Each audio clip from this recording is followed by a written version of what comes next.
దీని మీద తెచ్చిపెట్టండి, తీర్మానం పెట్టండి. మా అభిప్రాయాలు మేము చెప్తాం. అందరూ బాగుండాలని కోరుకుంటున్నాం, న్యాయం జరగాలని కోరుకుంటున్నాం, న్యాయపరంగా వాళ్ళకి మంచి జరగాలని కోరుకుంటున్నాం, అన్ని వర్గాలు బాగోవాలని కోరుకుంటున్నాం. మా కాన్సెప్ట్ అదే. ఆ కార్యక్రమం చేయండి అని చెప్పాను, తడిచాను పెట్టా. నేను పూర్తిగా కూడా ప్రభుత్వ వైఖరిని మేము తప్పుపడుతున్నాం. మా తాలూకా భావజాలం, మా తాలూకా ఆలోచన ఏదైతే ఆ రోజు మా పార్టీ ఇచ్చిన స్టేట్మెంట్ ఏదైతుందో సుప్రీంకోర్టు ఇచ్చిన తీర్పుకు అనుగుణంగా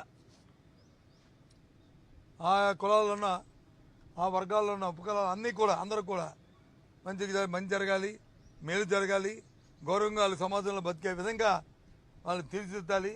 ఆ కార్యక్రమం చేయాలని ప్రభుత్వాన్ని మేము డిమాండ్ చేస్తున్నాం.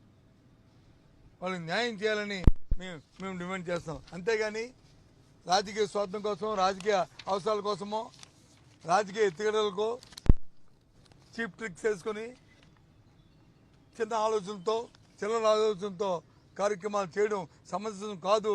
వ్యవస్థలో అది తగదని చెప్పని మరి ఇవాళ వైసీపీ పార్టీగా ఇవాళ తెలుగుదేశం పార్టీ కూటమిని ఇవాళ హెచ్చరిస్తూ వాళ్ళకి మంచి జరగాలి, భగవంతుడు మంచి చేయాలని కోరుకుంటున్నాం. ఏదండి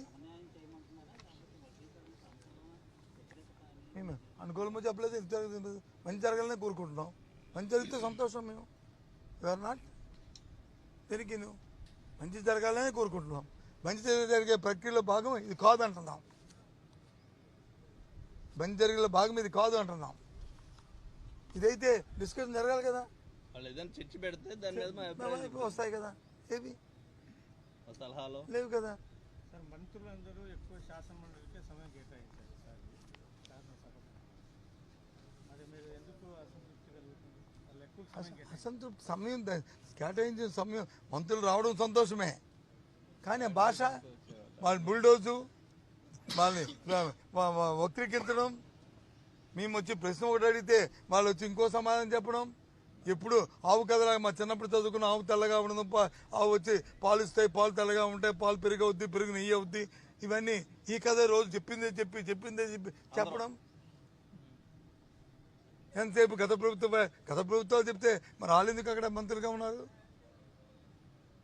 వీళ్ళు ఏం చేస్తారో, వీళ్ళు ఏం ఉత్తరిస్తున్నారో, వీళ్ళు ఏం కార్యక్రమాలు చేస్తారో, రేపు రాబోయే కాలంలో వీళ్ళ ప్రణాళిక ఏంటో, వీళ్ళ విధానం ఏంటో అది చెప్పాలి కదా. అవి లేవే. చెప్పారు ఎలక్షన్ ముందు చెప్పారు రోడ్ల కోసం, అయిపోయింది.